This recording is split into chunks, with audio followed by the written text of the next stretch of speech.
cada um de nós venhamos morrer para nós mesmos e vivermos para ti. Que cada um de nós venhamos morrer para o mundo e vivermos, Senhor, o teu reino. Que venha, Senhor, o teu reino sobre nós. Jesus falou para Nicodemos: aquele que não nascer de novo não pode ver o reino de Deus. Para o Evangelho de Lucas, capítulo 22. Eu quero falar um pouco sobre Pedro, sobre o apóstolo Pedro, primeiro discípulo chamado pelo Senhor. Lucas 22, a partir do 31, diz assim: disse também o Senhor: Simão, Simão, eis que Satanás vos pediu para vos cirandar como trigo, mas eu roguei por ti para que a tua fé não desfaleça. E tu, quando te converteres, confirma teus irmãos. E ele lhe disse: Senhor, estou pronto a ir contigo até a prisão e a morte. Mas ele disse: digo-te, Pedro, que não cantará hoje o galo antes que 3 vezes negues que me conheces. Oremos. Amado Deus e querido Pai, entregamos, Senhor, nossas vidas. Entregamos, Senhor, nossas mentes cativas ao Senhor. E te pedimos, ó Deus, fala com a tua igreja nesta noite. Não permitas sairmos daqui sem sermos impactados pela tua palavra, sem compreendermos a profundidade desta palavra. Desperta o nosso espírito, manifesta o teu poder na nossa mente, que a nossa mente esteja cativa a ti, Senhor. Ó Deus, quebra toda a influência, quebra toda a força do inimigo, aquela força que impulsiona o homem a fugir da tua presença, a se desconcentrar da palavra, a não reter a palavra.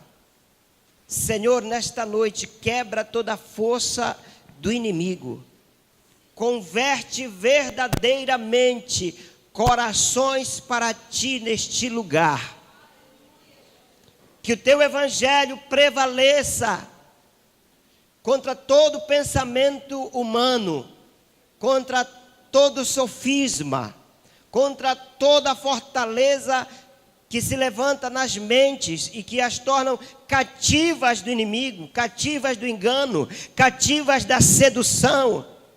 Ó Deus, fala conosco nesta noite. Desconecta agora as nossas mentes das coisas naturais, das coisas deste século, e toma cativa a mente de cada um para compreender esta palavra em nome de Jesus. Amém? Amém. Vocês podem sentar-se.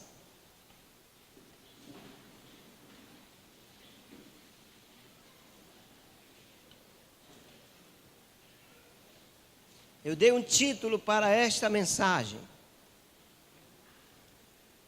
Jesus falou para Pedro: quando tu te converteres, confirma ou fortalece os teus irmãos. E o título da mensagem é: quando te converteres. Quando te converteres.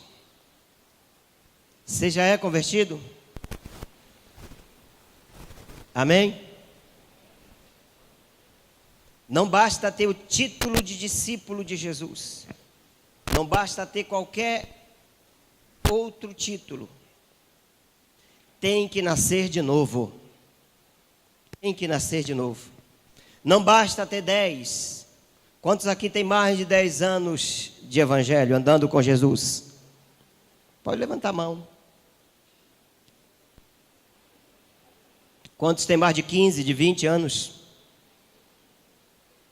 Amém. Não basta ter 10, 15, 20 anos.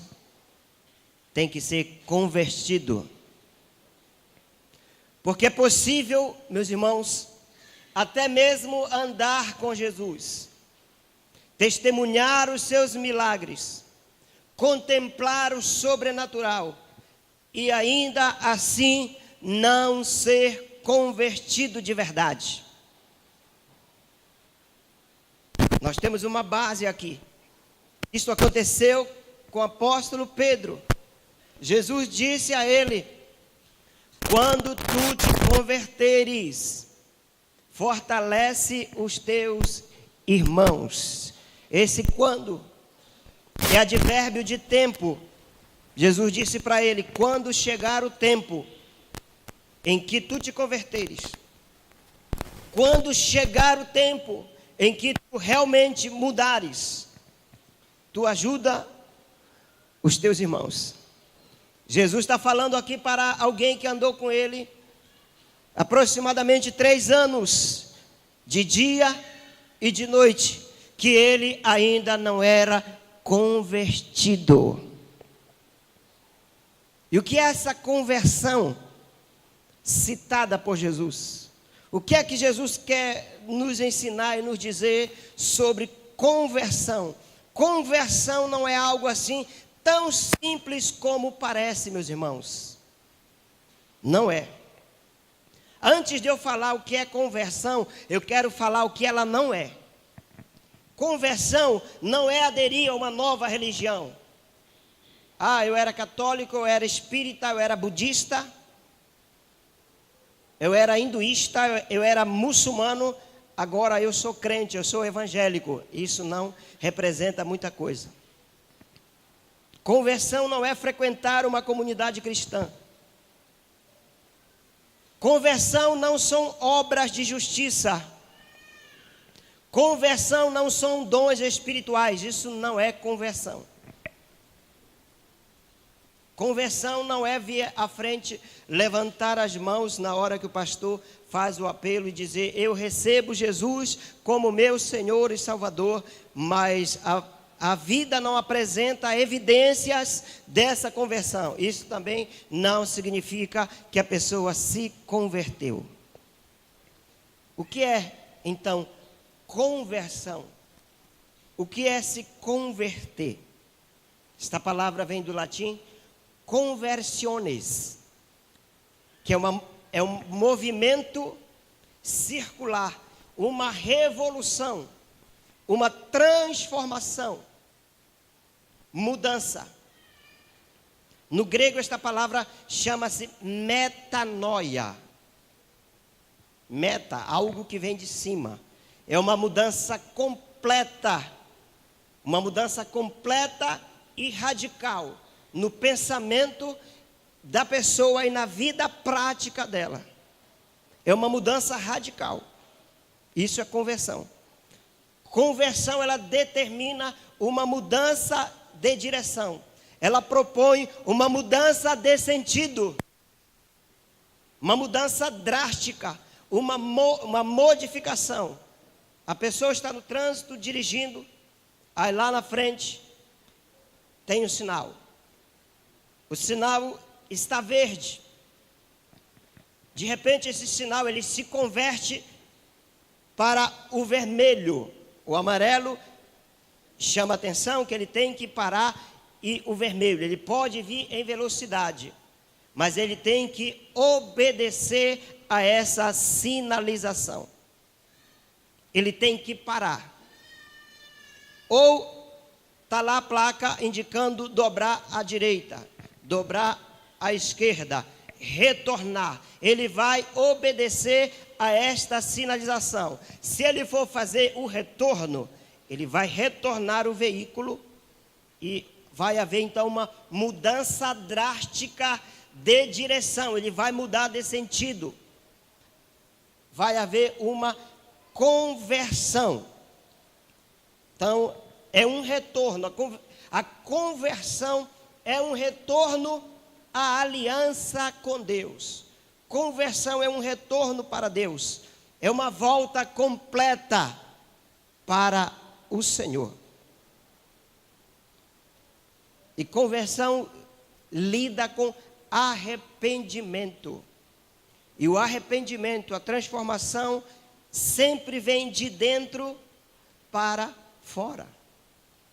Eu costumo dizer que na conversão, o ato de converter, a pessoa está andando no seu caminho, com as suas filosofias de vida, com seus conceitos, com seus preconceitos, ela caminha. Quando ela está longe de Deus, a sua vida, ela tem um sentido. Ela dá as costas para Deus. Mas ela vai em busca do pecado, ela vai em direção ao pecado. E quando ela se converte, há uma mudança drástica na vida dela. Ela muda de sentido. Antes, ela caminhava em direção ao pecado, mas agora ela dá as costas ao pecado. Antes, ela estava virada de costas para Deus. Agora ela vai em direção a Deus e abandona o pecado. Ela busca a Deus e abandona o pecado. Isto é conversão. Conversão é dom de Deus. É graça de Deus. É algo sobrenatural. O homem nunca pensaria nisso, por nós, se fosse por nós. Se fosse para nós decidirmos por nós mesmos, até hoje nós estaríamos perdidos nas práticas do pecado. Até hoje nós estaríamos mortos nos nossos delitos e pecados. Regeneração é poder sobrenatural de Deus.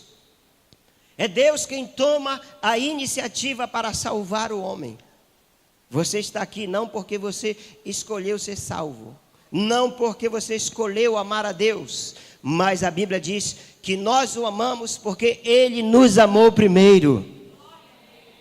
Ele nos amou primeiro, Ele nos chamou, Ele nos reconciliou consigo mesmo através do seu Filho. Conversão é regeneração. Regeneração significa gerar de novo, dar nova existência, formar de novo, reconstruir. O homem no pecado, ele está destruído. A Bíblia diz que todos pecaram, todos. Eu, você, o único que não pecou foi Jesus Cristo. Todos os fundadores de religião, eles pecaram. E a Bíblia diz, todos pecaram e destituídos estão da glória de Deus. Carentes estão da glória de Deus. E o salário do pecado é a morte. A sentença para o pecado é a morte. O pecado é algo que degenera o homem. O pecado, ele separa o homem de Deus. Primeira epístola de João, ele trata seriamente a respeito do pecado. Ele diz que aquele que nasceu de Deus não vive na prática do pecado. E ele faz uma distinção entre os filhos de Deus. A Bíblia é bem clara, ela usa este termo, entre os filhos de Deus e os filhos do diabo. Vós sois do diabo que vive pecando desde o princípio. O pecado, ele dá uma identidade para o homem. O pecado torna o homem filho do diabo. Porque Deus é um Deus santo. O homem só pode ser regenerado pelo poder de Deus. O homem só pode ser regenerado pelo poder do Espírito Santo.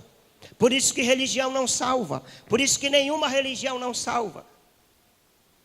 Porque o único que teve respaldo para morrer na cruz, para morrer pelos pecados de toda a humanidade, foi Jesus Cristo, porque foi o único que não pecou. Buda, Confúcio, Maomé, todos esses líderes religiosos, Joseph Smith, todos esses homens, os papas da Igreja Católica, todos eles, igualmente a nós, são pecadores e não podem salvar. os seus ensinamentos, os seus livros de regras, de condutas, não puderam salvá-los. E não podem salvar os seus seguidores, porque eles morreram e os seus restos mortais estão enterrados nas tumbas. Mas Jesus Cristo foi o único que morreu e ao terceiro dia ressuscitou. E hoje vive e vive para todo sempre. E em breve Ele voltará.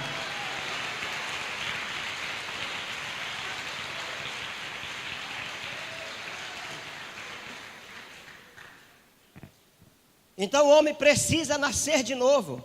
O homem precisa se converter. Ele precisa ser gerado novamente por causa do pecado. Que o pecado degenera o homem. Ele é um ser corrupto. Degenerado, degenerar significa corromper, se estragar, se adulterar. O homem é um ser adúltero. Porque ele foi modificado. A sua natureza humana foi modificada. A sua natureza espiritual foi prejudicada. O homem perdeu o contato com Deus. A natureza espiritual, o espírito do homem, através do qual o homem se relaciona com Deus. Se ele está longe de Deus, perdido nos pecados, a Bíblia diz que o espírito dele está morto e ele não pode se relacionar com Deus. Para ele se relacionar com Deus, ele precisa nascer de novo. Jesus falou para Nicodemos que ninguém pode ver o reino de Deus se não nascer de novo. Tem que nascer de novo.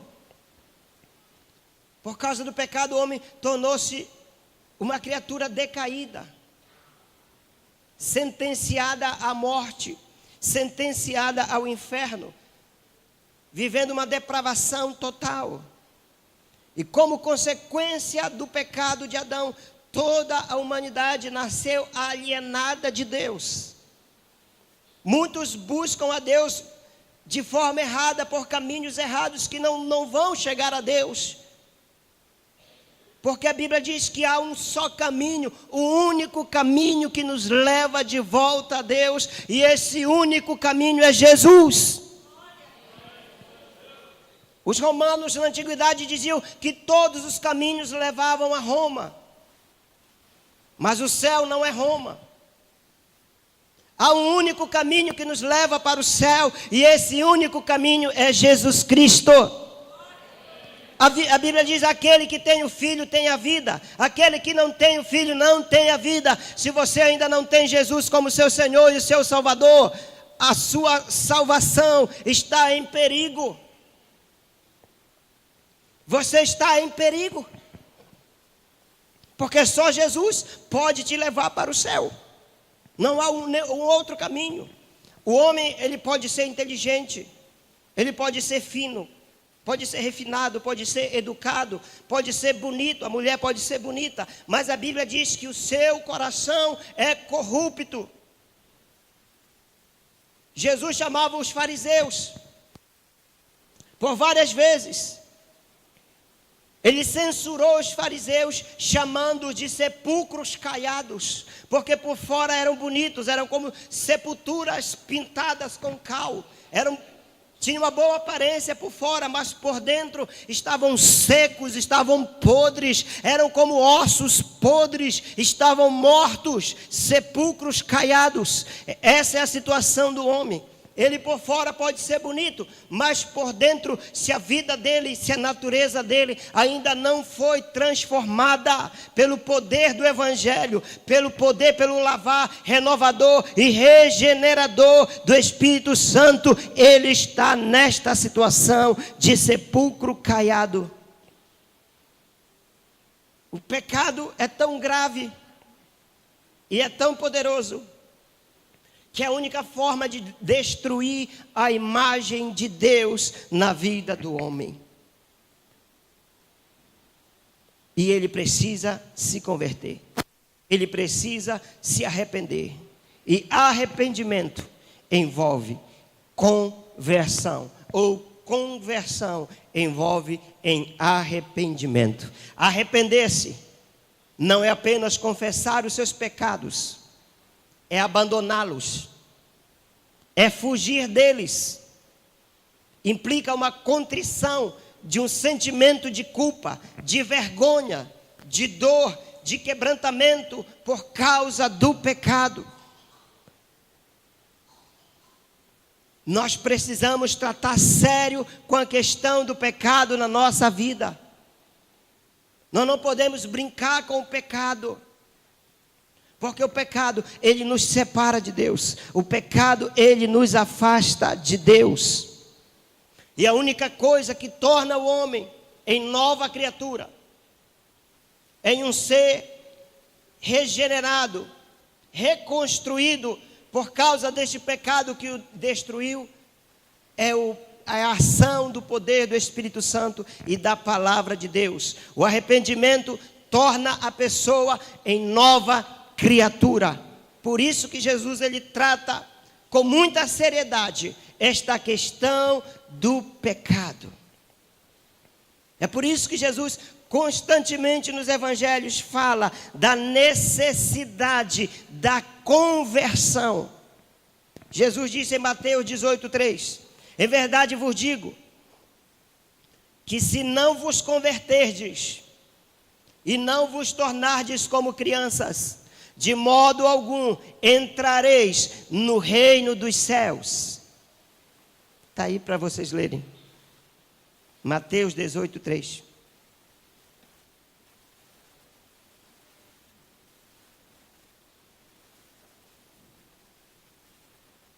Em verdade vos digo, que se não vos converterdes e não vos tornardes como crianças, de modo algum, de jeito nenhum, entrareis no reino dos céus. A conversão ou o novo nascimento é vital para o homem. É vital, porque é a linha divisória entre o céu e o inferno. É a linha divisória. Ou ele se converte e vai para o céu, ou ele não se converte, ele continua vivendo a sua vida,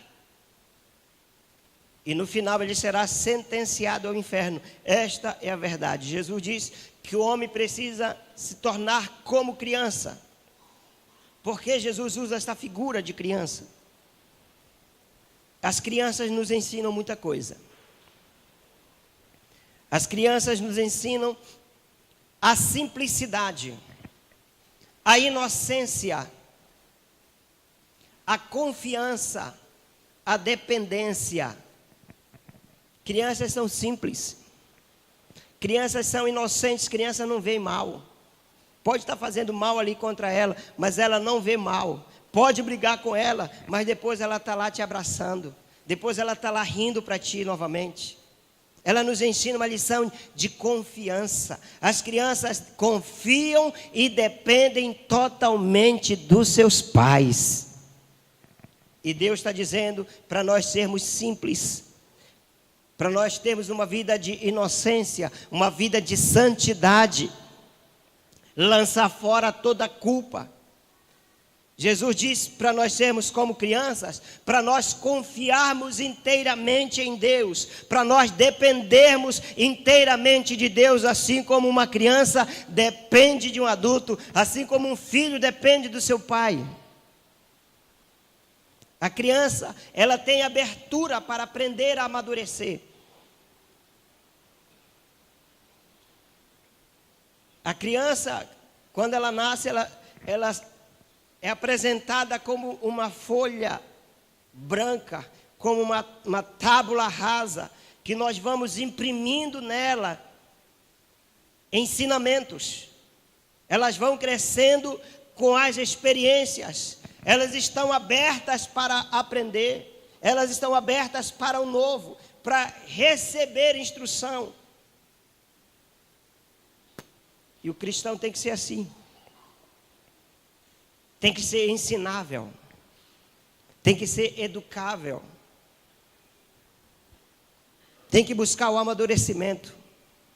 Tem que viver em humildade para aprender. Sem interferência de inveja. Sem preconceito. sem ciúmes. Temos que ser como crianças, Jesus disse. Se nós não nos tornarmos como crianças, nós não entraremos no reino de Deus. A conversão genuína é o único modo de entrar no reino de Deus. Não há outro modo, não há outro jeito, não há outra maneira. Não tem. O homem precisa se converter. Lucas capítulo 13, Jesus também fala disso.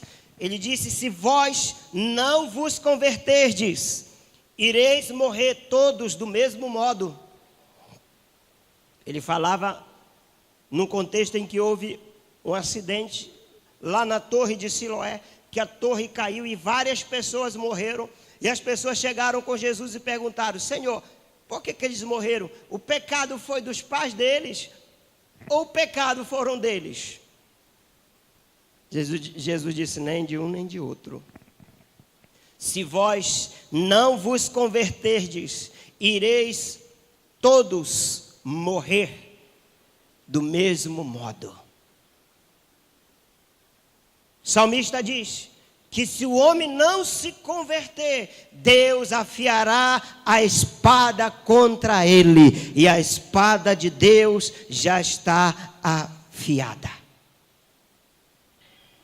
Então a conversão é algo, meus irmãos, complexa, muito complexa, do que nós podemos entender. Porque a pessoa, ela pode ser convencida, mas não convertida. E essa é a pura realidade. Muitas pessoas entram para a igreja, estão há 10, 20, 30 anos, entraram para a igreja, mas a palavra de Deus nunca entrou em seus corações. Porque se a palavra de Deus tivesse entrado no coração, elas eram transformadas. E nós vemos pelos frutos, nós vemos pelo testemunho, nós vemos pela evidência. Tornam-se membros da igreja visível, vêm nos cultos, mas nunca se tornaram membros da igreja invisível. Entram pela porta larga da adesão, mas nunca entraram pela porta estreita da conversão, que é totalmente diferente. Tem os seus nomes escritos no rol de membros da igreja, mas não tem os seus nomes arrolados no livro da vida. Essa é a pura realidade. Todo mundo fala em ir para o céu. Essa semana morreu uma pessoa conhecida. E nós ficamos assim, assustados, que ninguém esperava. E as pessoas começam a postar mensagens. Ela está feliz hoje lá no céu. E essa pessoa, certa vez ela disse que a igreja não servia para nada. Ela falou um ano atrás. Ela falou isso há um ano atrás. A igreja não serve para nada. E essa semana ela morreu.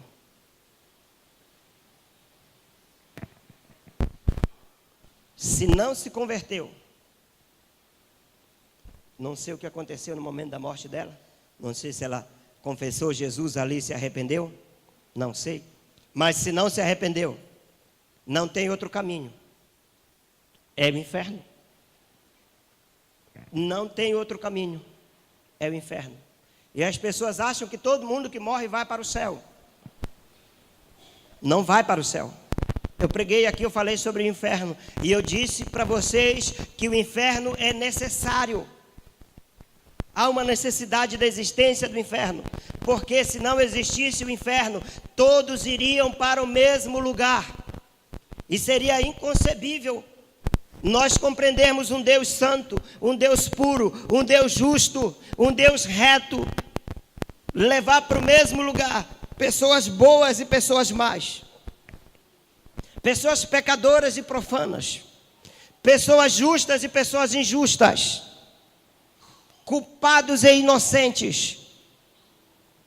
É por isso que existe o inferno, para se cumprir a justiça de Deus. Deus é justo. Ele diz: segui a paz com todos e a santificação, sem a qual ninguém verá o Senhor. Sem santificação, essa é a mais pura realidade. Sem santificação ninguém verá Deus. Todo mundo fala em ir para o céu, mas não fazem nada para ir para lá. Acho que ir para o céu é de qualquer jeito. Querem andar pelo caminho largo, entrar pela porta larga da adesão, mas não querem entrar pela porta estreita da verdadeira conversão. Para entrar no céu, tem que nascer de novo. Tem que ser convencido, tem que ser transformado e convencido pelo Espírito Santo de Deus e ser convertido por Jesus. Por que que nós temos que nascer de novo para ir para o céu? Porque essa nossa natureza não cabe lá. Não é compatível com a dimensão celestial.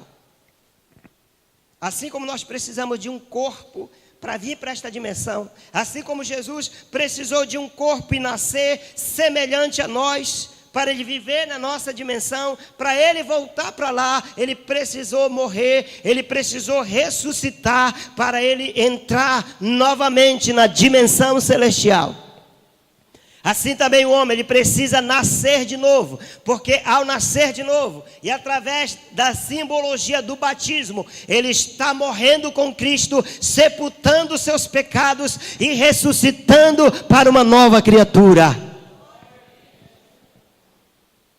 Nós precisamos morrer para nós mesmos. E as pessoas dizem: ah, eu creio em Deus. Crer em Deus é diferente de ser transformado. Todo mundo diz: eu creio em Deus, mas poucos dizem: eu fui transformado. Eu creio, mas no entanto ainda não foram transformados. E não é só a crença, não é só a fé que nos leva para lá, mas é através da conversão, do novo nascimento. Pedro cria em Jesus. Pedro cria em Deus. Certa vez, Jesus perguntou para os seus discípulos: que dizem os homens que eu sou?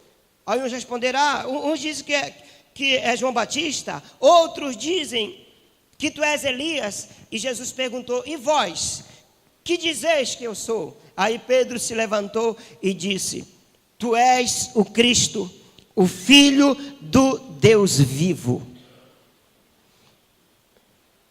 Pedro cria em Jesus, mas no entanto não era transformado. Só crer em Jesus não basta. Ele ainda não era convertido. Você certamente já estudou a história de Pedro. Pedro foi o primeiro discípulo a ser chamado por Jesus. Andou com Jesus durante 3 anos. Pedro presenciou milagres extraordinários de Jesus. Pedro ouviu coisas que reis e profetas do Antigo Testamento gostariam de ter ouvido. Pedro ouviu, Pedro viu, Pedro tocou. Pedro foi o único dos apóstolos que andou sobre as águas. Pelo 1 ou 2 passos ele deu, então andou. Nenhum outro andou sobre as águas. Pedro andou sobre as águas. No entanto, Jesus disse para Pedro que ele ainda não era convertido. Imagina então eu e você.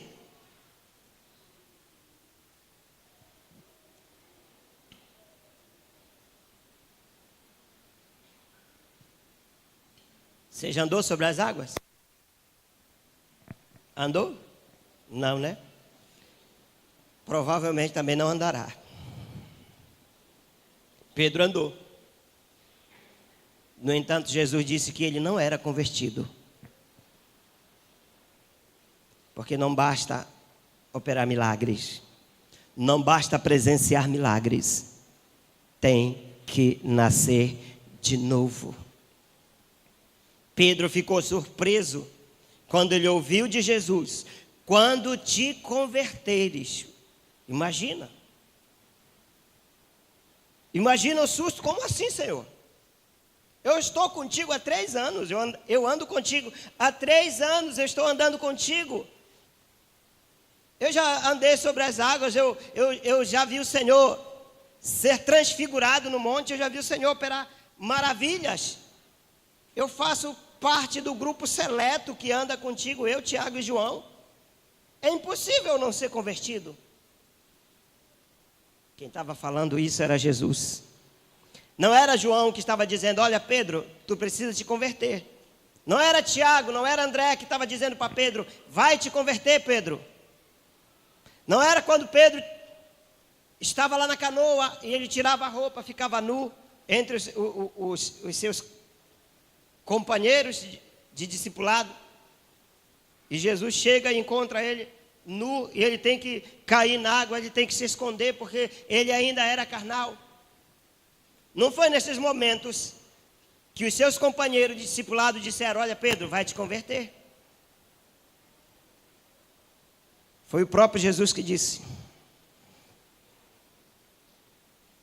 Pedro foi chamado por Jesus, para ser transformado e para transformar o mundo.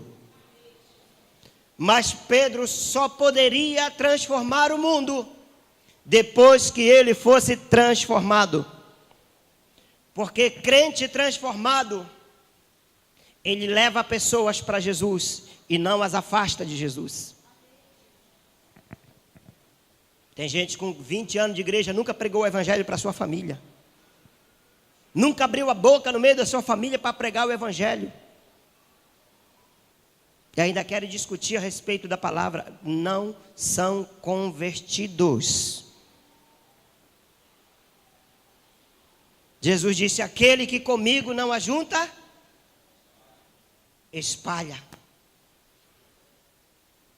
Muitos crentes são como Ló em Sodoma. Ló viveu 20 anos em Sodoma, mas nunca abriu a boca para pregar o evangelho. Nunca falou de Deus em Sodoma. Por isso que aquela cidade foi destruída. Porque tinha um justo lá, e esse justo não pregava o evangelho. Ele se conformou com a política, com a cultura da cidade. Precisamos ser cristãos inconformados com este século, inconformados com esta cultura, crentes inconformados. Então ele foi chamado por Jesus, primeiramente para ser transformado, e Jesus começou a transformação na vida dele, começando a mudar o nome dele.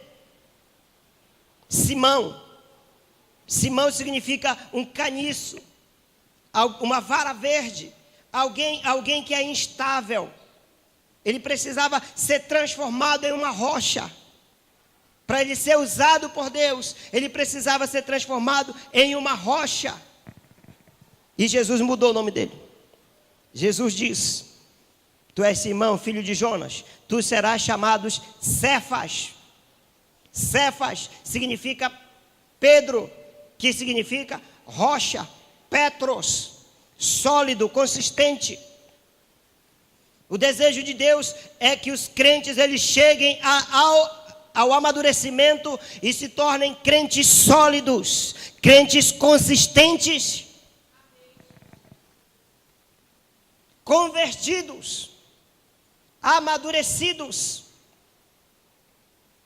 Porque não podem transformar o mundo, não podem salvar, não podem pregar o evangelho da salvação se ainda não forem salvos, se não experimentaram o poder do evangelho. Paulo dizia: eu não me envergonho do evangelho, porque é o poder de Deus. Mas muitos crentes hoje se envergonham do evangelho. Por que se envergonham do evangelho? Porque ainda não experimentaram o poder do evangelho que transforma suas vidas. A igreja precisa passar por esta experiência. Então Jesus começou a transformar Pedro, mudando o nome dele. Pedro teve experiências sobrenaturais com Jesus. Ele viu muita coisa acontecer. Foram experiências que nenhum outro teve. No entanto, Jesus disse: quando tu te converteres. Por que Pedro ainda não era convertido? Nos surge esta pergunta. Por que Pedro então ainda não era convertido? Porque tendo andado com Jesus, esse discípulo, ele não foi totalmente transformado. Por que ele ainda não tinha sido transformado por inteiro? Isso é uma pergunta que nos leva a uma profunda reflexão. E nós? Se Pedro não era convertido, se Jesus disse que Pedro até então ainda não tinha se convertido de verdade, e nós? Pedro andou com Jesus, Pedro viu Jesus, e nós não vimos Jesus como eles viram, fisicamente, falando com eles, no tete a tete, comendo com eles, ensinando-os, tocando-os, recebendo do Espírito Santo. E nós?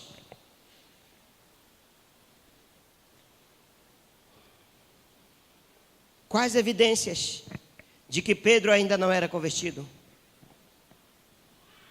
Quais foram as evidências? Nós já temos uma aqui nesse texto. Quando Jesus fala que Pedro, ele não era convertido, Jesus toca na ferida de Pedro. Jesus toca na arrogância, na prepotência. Jesus toca na petulância, no orgulho e no cinismo de Pedro.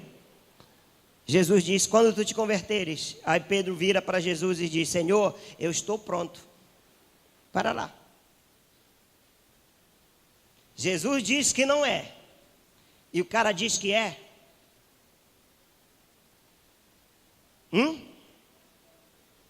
Olha só. Disse também o Senhor a Simão: Simão, Simão, eis que Satanás vos pediu para cirandar como trigo. Certamente havia ainda brechas na vida de Pedro, a qual o inimigo ele tinha acesso na vida dele. Ainda tinha pontos de contato entre as trevas e Pedro, porque o inimigo tinha ainda acesso à vida de Pedro, e tanto é que ele pede para Jesus autorização para tocar em Pedro. Aí Jesus diz: eu roguei por ti, para que a tua fé não desfaleça, e tu, quando te converteres, confirma os teus irmãos. Ele disse: Senhor, eu estou pronto a ir contigo, até a prisão e a morte. Jesus está dizendo: não, você ainda não entendeu, você ainda não se converteu, meu filho. Você precisa se converter. E ele acha que ele já está pronto. Eu estou pronto. O grande perigo está aqui, meus irmãos. O grande perigo é a pessoa achar que ela já está convertida. E ninguém a mudará de ideia. Não, eu estou pronto, eu estou convertido. Aí ele diz: ainda que todos se escandalizem em ti, eu nunca, Senhor, never, eu nunca me escandalizarei. Jesus lhe disse: Pedro, hoje à noite, tu me negarás 3 vezes. Não, mas não é possível. Não, Senhor. Tu deve estar enganado. Eu jamais te negarei, ainda que me seja necessário morrer contigo, eu não te negarei. E naquela mesma noite, Pedro negou Jesus. O grande perigo é a pessoa achar que já está convertida e não aceita instruções. Jesus estava instruindo Pedro. E ele não aceitou. Ele disse: não, eu estou pronto. Eu morrerei contigo. Não morreu nem para si mesmo, como iria morrer pelo Senhor. Só pode morrer pelos outros quem já morreu para si mesmo. Por isso que Jesus morreu por nós, porque Ele morreu para si mesmo. Ele se humilhou. Ele foi para a cruz no nosso lugar. Não é pelo fato dele ser seguidor de Cristo, não é pelo fato dele ser discípulo de Jesus, que ele está salvo. Títulos e muitas outras coisas que o homem ama não garantem salvação. Não garantem salvação. Pedro não evidenciava a salvação. Pedro não evidenciava arrependimento. Seu foco não estava em Deus. Ele não compreendia as coisas espirituais. Pedro era um homem natural. Pedro era um homem carnal. Agia sempre na sua natureza humana.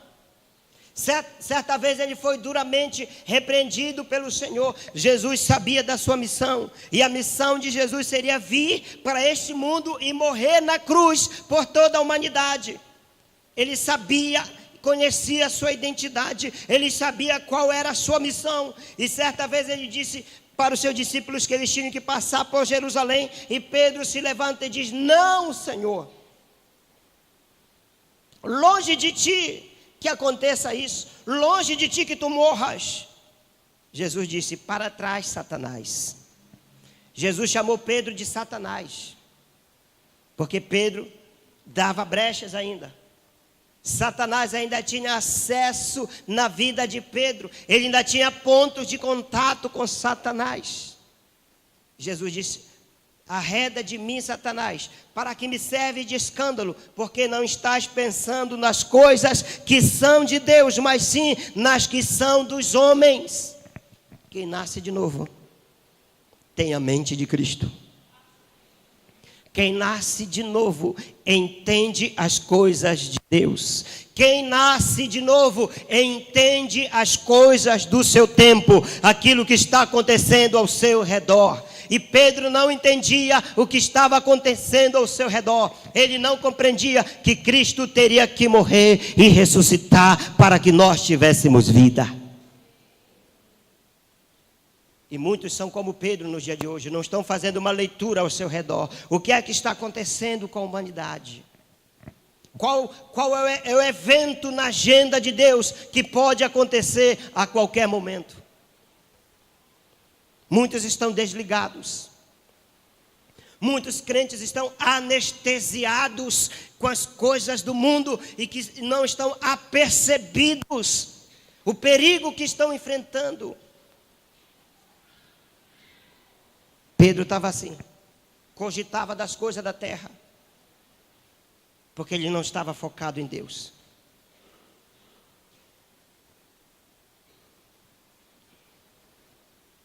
Muitos estão ligados nas coisas deste mundo. Jesus diz: onde está o teu tesouro, lá também estará o teu coração. Onde é que está o seu coração? Nas coisas de Deus ou nas coisas desse mundo? Pedro era extremamente egoísta. Pedro era avarento. Pedro queria barganhar com Deus. Certa vez ele disse para Jesus: Senhor, nós deixamos tudo, casa, os nossos afazeres, nós deixamos família, nós deixamos tudo e te seguimos. Que receberemos com isso? O que eu ganho se eu deixar minha família, se eu deixar os meus afazeres, se eu deixar o meu trabalho? O que eu ganho para seguir a Jesus? Paulo fala sobre isso. Paulo diz que é obrigação de todo o homem seguir Jesus e pregar o Evangelho. Paulo diz: eu sou devedor do Evangelho. Ai de mim se eu não pregar o Evangelho. Ai de mim. Quem nasceu de novo não questiona estas coisas.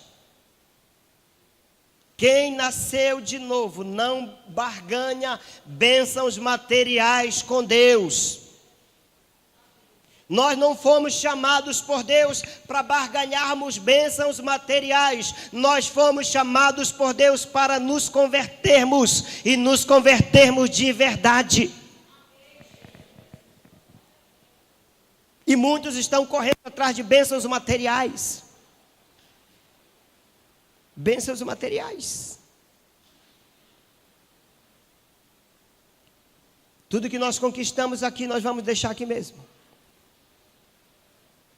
Alexandre o Grande, ao morrer, certa vez ele disse, quando eu morrer, antes da sua morte, ele disse, quando eu morrer, eu quero que os médicos levem o meu caixão.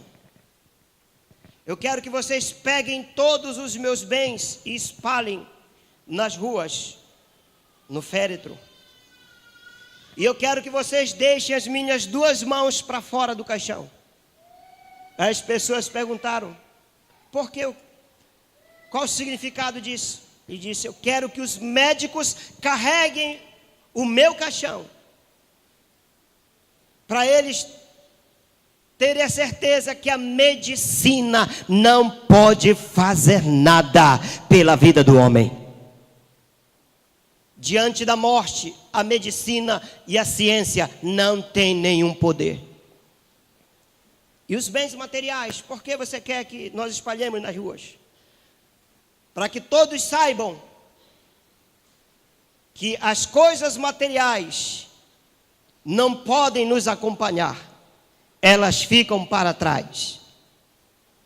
E com relação às suas mãos vazias para fora do caixão, é para que todos saibam que o homem ele vem a este mundo sem nada e ele volta daqui sem nada. Ele volta de mãos vazias. Mas a verdade é que o homem ele entra neste mundo sem nada, mas ele não pode sair daqui de mãos vazias. Ele tem que apresentar frutos diante de Deus. E os frutos diante de Deus são outras vidas que foram ganhas através da pregação do Evangelho. Nós iremos prestar contas com Deus. Iremos prestar conta com Deus. Paulo disse, ai de mim se eu não pregar o Evangelho. Quem nasceu de novo não questiona essas coisas. Não faz barganha com Deus, o que é que eu vou ganhar? Pedro evidenciou que ele ainda não tinha nascido de novo. Pedro, ele era lento, ele era moroso para compreender as verdades mais profundas. Jesus falava com eles em parábolas. A linguagem de Jesus com eles era simples para eles compreenderem. Jesus contava histórias para eles. Jesus usava parábolas, mas eles não compreendiam. Certa vez, Pedro perguntou para Jesus, explica-nos esta parábola. Jesus respondeu, estáis vós também ainda sem entender? Ele era moroso para entender as coisas espirituais, e tem crente na igreja que demora para compreender as coisas espirituais. Demora a compreender o que Deus está falando. Ele era um discípulo carnal que não levava muito a sério a vida com Deus. Pedro tinha um perfil de um crente carnal não convertido. E qual é este perfil? É igual o sacerdote e o levita. Alega falta de tempo para fazer a obra de Deus. Nós somos indesculpáveis diante de Deus. Não terá desculpas. Ah, Senhor, eu não tive tempo. Eu trabalhei muito, eu fiz hora extra. Eu tinha que fazer trabalho da faculdade, eu tinha que dar atenção para minha família. Eu estava cansado. Eu não pude ir para o culto, eu não pude evangelizar. Então, alega falta de tempo. Não haverá desculpas. Tem muitos crentes que abandonam a leitura da Bíblia porque o incomoda. Ah, eu leio a Bíblia, mas eu não gosto de ler, sabe? Eu fico incomodado, a Bíblia mexe comigo, de fato mexe. Porque quando nós abrimos a Bíblia para ler, ela também nos abre e ela nos lê.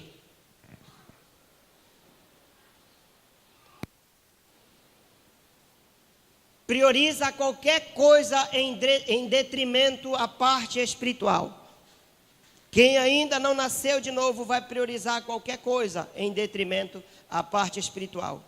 Abandona os princípios do reino de Deus.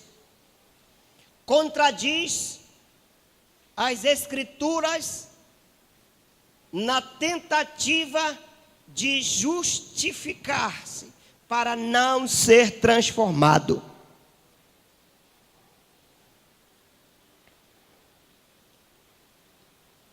Vocês acreditam em uma pessoa aqui que chegou certa vez e reclamou comigo? Falando por ela e usando o nome das outras pessoas, dizendo: pastor, as pessoas estão preocupadas porque você está pregando sobre Apocalipse. E elas estão com medo, elas não vêm para a igreja. Ok. Eu vou continuar pregando sobre Apocalipse. Porque pregando ou não, é uma realidade que o homem tem que se confrontar.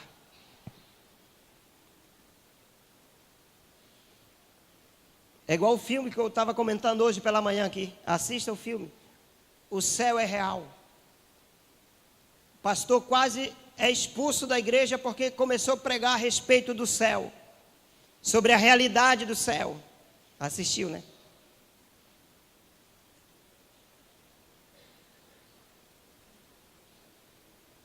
Crente que ainda não nasceu de novo começa a criticar o que os outros fazem e ele não faz nada. A Bíblia diz que são servos inúteis, assim como os fariseus, movidos por inveja, perseguiram e tramaram a morte de Jesus. Eles não entram, são como os doutores da lei que não entram no reino de Deus e não permitem que os outros entrem. Pode ter 20 anos de igreja, irmão. Se não nasceu de novo, o tempo de igreja não salva. Pensamento de Pedro era incoerente. A fala de Pedro era incoerente com aquilo que o seu mestre o ensinava.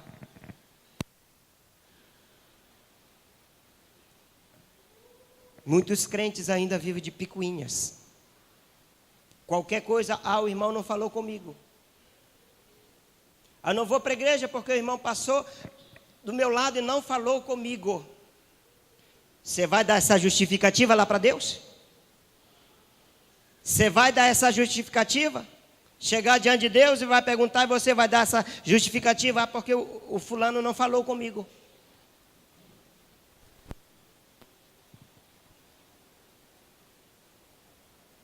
Na noite em que Jesus foi traído, na noite em que Jesus foi entregue, Pedro agiu na carne. Pedro até então não era convertido. Pedro ainda não possuía a armadura de Deus. Pedro possuía suas próprias armas. Pedro andava com 2 espadas. Pedro tinha 2 espadas, aquilo devia incomodar Jesus. Já pensou? Pedro deveria ser as pessoas viam Pedro é um capanga de Jesus. Jesus tem segurança armado. O cara está com 2 espadas. Aquilo deveria incomodar muito Jesus. Quando prenderam Jesus, Pedro puxou uma espada e decepou a orelha de Malco. Agiu na carne, agiu com as suas próprias armas. E tem crente que ainda está usando as suas próprias armas. Ainda está usando suas armas carnais. Pode até não usar a mão, mas usa a língua. Quando não usa a língua, usa as pontas do dedo para teclar as teclas do computador ou as teclas do celular no WhatsApp. Não tem espada, espada são os dedos ou a língua. Não nasceram de novo. Pedro seguia Jesus de longe. Na noite em que Jesus foi preso, Pedro seguiu Jesus de longe e Pedro negou Jesus 3 vezes. Eu não conheço esse homem. Você está enganada. Eu não conheço esse homem. Aquele que disse para o Senhor: eu estou pronto. Na hora da prova é que ele vai demonstrar se ele está pronto. Não é aquilo que ele fala que vai evidenciar a sua salvação. Não é o que nós falamos, mas é o que nós evidenciamos por obras. Está aqui claramente, Pedro disse: eu estou pronto. Ele confrontou a palavra de Jesus. Quando tu te converteres, ele pula: não, Senhor, eu estou pronto. Palavras não evidenciam salvação. É na hora da prova, na hora da provação, que nós vamos demonstrar se nós somos crentes ou não. E é por isso que Deus nos coloca na prova. É por isso que nós somos colocados constantemente a provas, para evidenciarmos a nossa salvação.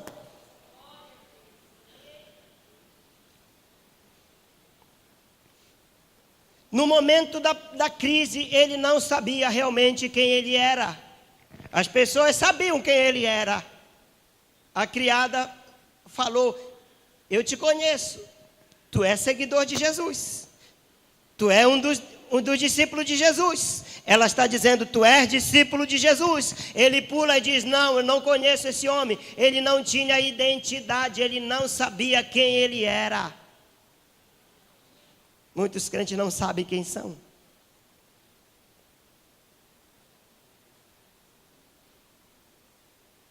Então, meus irmãos, a questão da conversão é algo mais profundo do que se pode imaginar. Não é simplesmente dizer eu sou salvo. Mas a conversão, a salvação é uma conquista diária. Todos os dias nós temos que morrer para nós mesmos. Quando foi que Pedro se converteu de verdade? Se até no dia da morte de Jesus ele ainda não era convertido. Quando Pedro se converteu de verdade? Quais foram os elementos que levaram Pedro a uma conversão verdadeira? No livro de João, no capítulo 19, diz que quando Jesus morreu, os discípulos ficaram tristes e se reuniram numa sala, e lá eles estavam trancados com medo dos judeus. E de repente Jesus, ele chega, ele transpassa as paredes e diz: paz seja convosco. Os discípulos estavam feridos, estavam acusando uns aos outros. Talvez estavam acusando Judas, mas Judas não estava ali para se defender. Ah, tu traíste Jesus, tu negaste Jesus 3 vezes. E tu estavas aonde? Tu fugiste, deixaste Jesus só. E eles estavam feridos. E de repente o Senhor chega e diz: paz seja convosco. E aí a Bíblia diz que soprando sobre eles do Espírito Santo, ele disse: recebeis o Espírito Santo. Ali foi cura no coração daqueles ungidos que estavam caídos. E aí o Senhor fez uma promessa para eles não se ausentarem de Jerusalém, até que do alto eles fossem revestidos de poder. Aí chegou-se o dia de Pentecostes. Eles foram revestidos com o Espírito Santo de Deus. Aquele Pedro que estava ferido, aquele Pedro que negou Jesus, ele se levantou entre aquela assembleia de 120 pessoas, ele tomou a frente, ele tomou a liderança, e ele foi o primeiro a se levantar e pregar com ousadia o Evangelho. Pedro só se converteu, sabe quando? Depois que Jesus morreu e ressuscitou. depois que ele foi cheio do Espírito Santo. Meus queridos, Jesus já morreu e já ressuscitou. O Espírito Santo já veio no dia de Pentecostes e está entre nós, sobre nós e dentro de nós. Ele é o agente da transformação. É Ele quem transforma o homem. O que é que está faltando para ser convertido de verdade? O que é que está faltando? Quais as evidências da salvação de Pedro? O que é que nos evidencia que Pedro nasceu de novo? Vamos lá na epístola, escrita por ele. 1 de Pedro 1, 14 e 16, ele diz: como filhos da obediência, não vos moldeis às paixões que tinhas anteriormente na vossa ignorância. Pelo contrário, segundo é santo aquele que vos chamou, tornai-vos santos também vós mesmos, em todo o vosso procedimento, porque está escrito: sede santos, porque eu sou santo. Foi Pedro quem escreveu isto aqui. Está aqui a evidência de salvação. Está aqui a evidência de que ele foi transformado.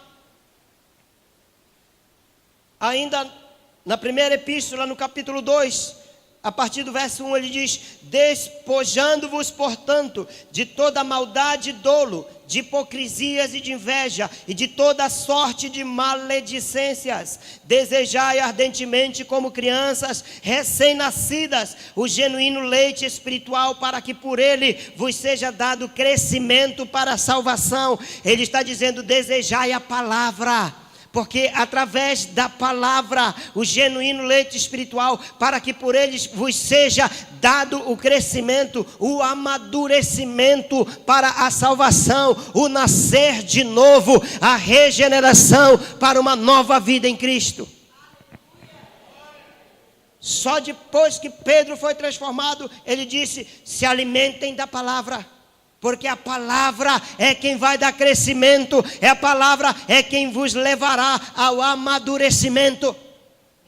Tem crente fraco porque não lê a palavra, não conhece a palavra. A conversão para nós, meus irmãos, não é algo acabado, não é algo acabado, não acabou. É um processo que talvez durará até a nossa morte ou arrebatamento, não acaba. É um processo que vai se desenvolvendo. Não é o tempo quem vai determinar, mas é a sua relação com Deus. É a sua relação com a palavra de Deus. E aí?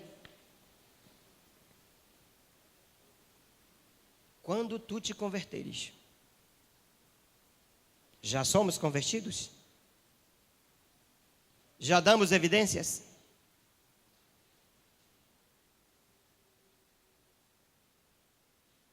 Incline sua cabeça. Medite. Medite nesta mensagem. Eu tenho certeza que o Senhor falou com você.